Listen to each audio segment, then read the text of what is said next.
April 1945. The Reich is burning. The once mighty German capital has become a fortress of rubble, where every shattered street corner hides men armed with desperation.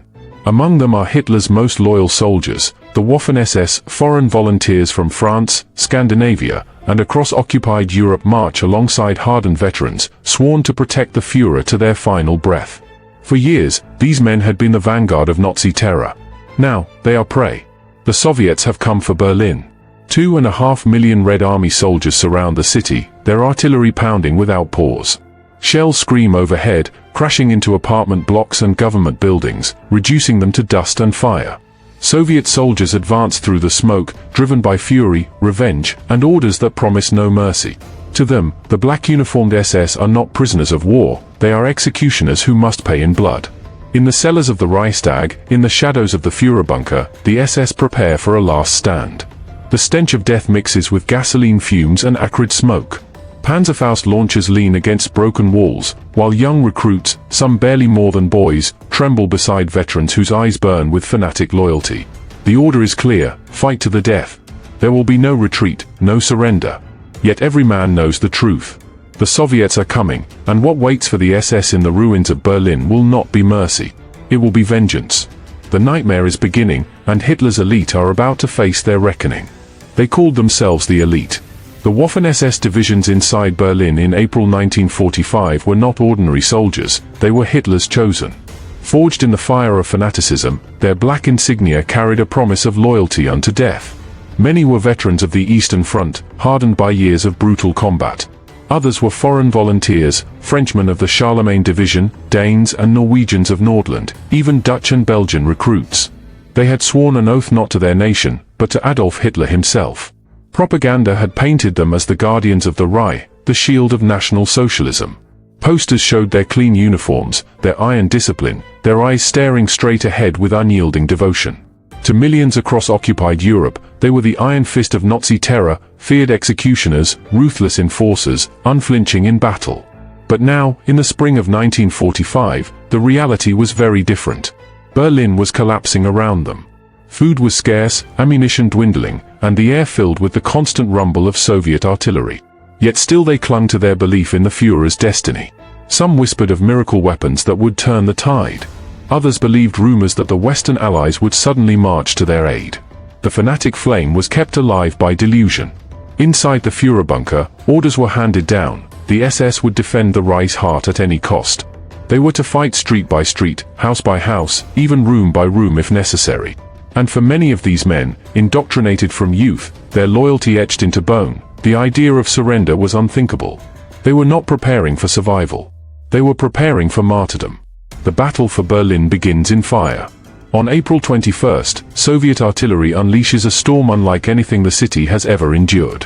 Thousands of shells thunder down, shaking the ground, flattening whole districts in minutes. For the Waffen-SS inside Berlin, this is the moment they had been waiting for, the final test of loyalty. From behind shattered walls and overturned trams, they prepare their ambushes. At first, their ferocity stuns the Red Army. SS units fight with ruthless precision, their Panzerfaust teams lying in wait at every street corner. Soviet tanks roll forward, only to be engulfed in flame as rockets smash into their armor. Snipers haunt the upper floors of ruins, cutting down infantry as they scramble through the rubble. For a fleeting moment, it seems as though the defenders might hold. But the cost is staggering. Every successful ambush is answered with overwhelming firepower. Soviet Katyusha rockets scream into the city blocks, turning defenses into dust. Flamethrower teams flush SS fighters from cellars, their screams echoing in the smoke-filled tunnels. Each building becomes a fortress, each fortress a tomb. Still, the SS refuse to yield. French volunteers of the Charlemagne Division fight with fanatic determination, repelling Soviet assaults at close quarters with grenades and bayonets. Scandinavians of Nordland launch desperate counterattacks through the rubble, charging tanks with explosives strapped to their bodies. They know it is hopeless, but hopelessness only sharpens their rage. Yet for every Soviet tank destroyed, 10 more advance. For every street held, 3 more collapse. Slowly, inevitably, the defenders' rise of defiance begins its descent into chaos. The Reich is burning, and its guardians are being consumed in the flames. By the final week of April 1945, Berlin is no longer a city. It is a carcass. Soviet pincers have snapped shut, sealing off every escape route. The Waffen-SS, once Hitler's spearhead, are now cornered prey. Entire divisions are reduced to scattered battalions, fighting in pockets of rubble with no hope of reinforcement. Ammunition runs low. Rations vanish. Civilians starve in basements as rats scurry through the ruins. Inside the Führer bunker, orders from Hitler grow increasingly detached from reality. Hold every street. Fight to the last bullet. No surrender. The SS obey, but whispers spread among the ranks. They know the truth. The Western allies are not coming. The miracle weapons are lies. Their Führer has abandoned them to die in the ruins of his capital. The Soviets tighten the noose with merciless efficiency. Soviet tanks grind over barricades of rubble. Artillery turns city blocks into smoking craters. And with every advance, Soviet infantry discover the atrocities left in the SS's wake: murdered civilians, executed deserters, looted homes. Fury spreads through their ranks. For them, the black insignia is no longer a uniform. It is a death sentence. In the cellars, SS men face impossible choices. Some cling to fanaticism, swearing to fight until the last cartridge is spent. Others begin to panic. Attempts to break out westward are cut down in firestorms of machine gun fire. Desperate groups try to disguise themselves in Wehrmacht uniforms or civilian clothes, hoping to slip through Soviet lines. Most are caught. For the Waffen-SS in Berlin, the turning point has come. What lies ahead is not victory, nor survival. It is annihilation. By the final days of April, the Waffen-SS in Berlin are unraveling. The streets reek of cordite, smoke, and rotting flesh. Soviet guns pound without rest, shaking the ground like a living heartbeat of doom. For Hitler's elite, the fight has become a nightmare of desperation. Some SS men continue their fanatical resistance. In the government quarter, French volunteers of the Charlemagne division dig in, blasting Soviet tanks at point-blank range with Panzerfausts, refusing to yield an inch. Their fanatic defense earns them a grim reputation among the Red Army, but it also seals their fate. Soviet flamethrowers and artillery erase entire positions in minutes. The screams echo long after the ruins fall silent. Elsewhere, discipline collapses. Groups of SS soldiers throw down their weapons, hands raised in surrender. But surrender offers no guarantee of survival. For many Soviets, memories of the massacres at villages, the SS atrocities on the Eastern Front, and the camps still burning behind them, fuel an unstoppable rage. Captured SS men are lined against walls, shot in the streets, or beaten to death by vengeful soldiers. The Geneva Convention has no place in the ruins of Berlin. Panic spreads. Some SS tear off their uniforms, dressing as Wehrmacht or civilians to escape execution. Others take the darker path, suicide. In bunkers and cellars, men place pistols to their temples, preferring a clean end to the brutality they know is coming. The river Spree fills with bodies as soldiers drown themselves rather than face capture. Yet still, in scattered corners of the city, die-hard fanatics fight on. Surrounded, cut off, hopeless, they turn ruined apartments into fortresses, firing until their last round is spent. For them, death is not a defeat, it is a final act of loyalty.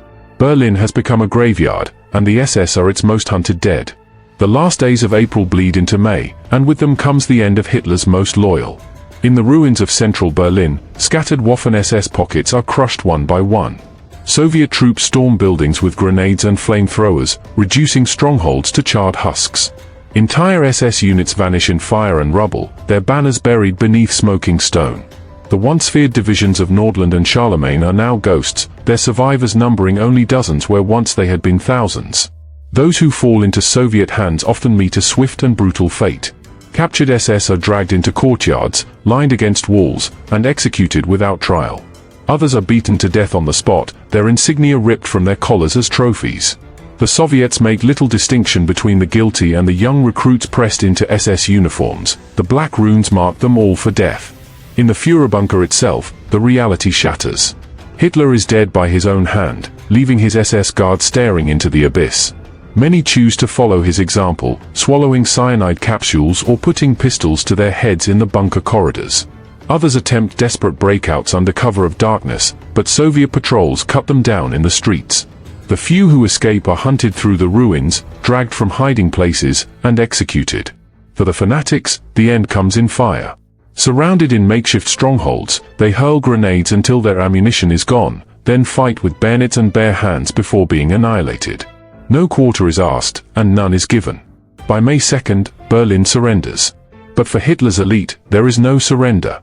They are wiped out in a storm of vengeance and despair, their loyalty repaid only with death.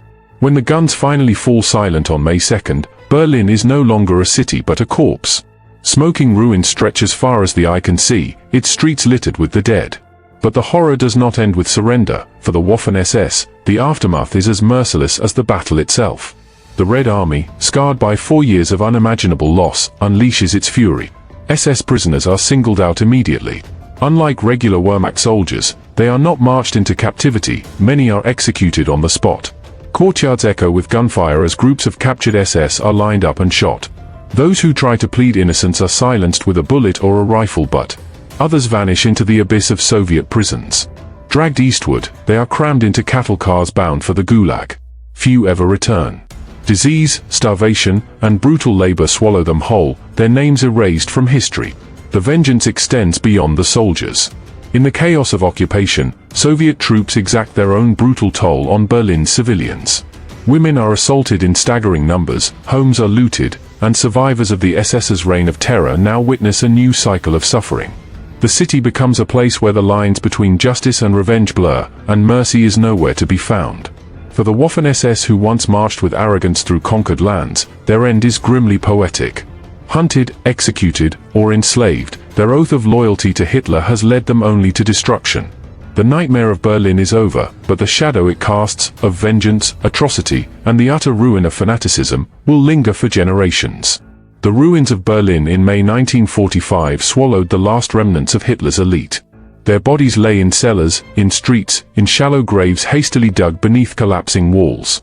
For decades, many of those remains would never be recovered, lost beneath the rebuilding of the German capital. Forgotten bones beneath modern streets, silent witnesses to a fanatical cause that died with them. The Waffen-SS who fought in Berlin had imagined themselves martyrs, guardians of a Reich destined to last 1,000 years. Instead, they became symbols of ruin. Their loyalty to Hitler ended not in glory, but in execution pits, prison camps, and unmarked graves. The divisions that had once terrified Europe were reduced to scattered memories, their banners trampled into dust. For the Soviets, the destruction of the SS was more than a military victory, it was vengeance fulfilled. Yet in their fury, they too left behind a legacy of atrocities that scarred the city and its people. Justice and revenge became inseparable, entwined in the ashes of Berlin. Today, the story of those last SS defenders is often buried beneath the larger narrative of the war's end. Yet their fate remains a chilling reminder of what fanatical loyalty can demand and destroy. In their final hours, stripped of power, hunted through the ruins, they discovered the truth of their oath. Hitler had led them not to immortality, but to annihilation. The Battle of Berlin closed the book on the Third Reich. But the ghosts of Hitler's elite still linger in the city they swore to defend, their graves unmarked, their loyalty wasted, their fanaticism remembered only as a warning.